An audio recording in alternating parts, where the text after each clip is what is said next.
کیوں بنایا گیا تھا؟ کیوں بنایا گیا تھا؟ حدیث میں ہے نا، حضرت صلی اللہ علیہ وسلم نے فرمایا کہ مسیح موعود آئے گا تو دمشق کے مشرق میں منارے کے اوپر اترے گا تو وہ حدیث کو ظاہری الفاظ میں پورا کرنے کے لیے حضرت مسیح علیہ الصلوۃ والسلام نے اپنی زندگی میں منارے کی بنیاد رکھی تھی، تاکہ ظاہری طور پہ بھی ایک شکل پوری ہو جائے کہ یہاں مسیح موعود قادیان میں۔ اگر اب ویسے تم لکیر کھینچو نا، اب تو دنیا نے بڑے واضح نقشے ہو گئے ہیں، انٹرنیٹ پہ بھی لوگ نکال لیتے ہیں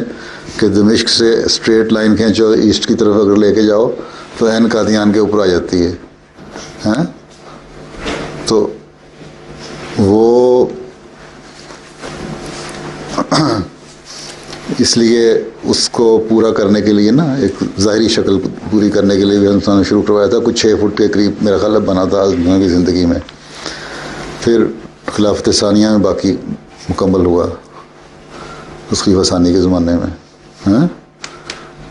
اس حدیث کو پیش گوئی کو پورا کرنے کے لیے، حدیث کو پورا کرنے کے لیے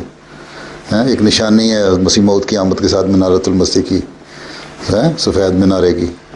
ٹھیک ہے۔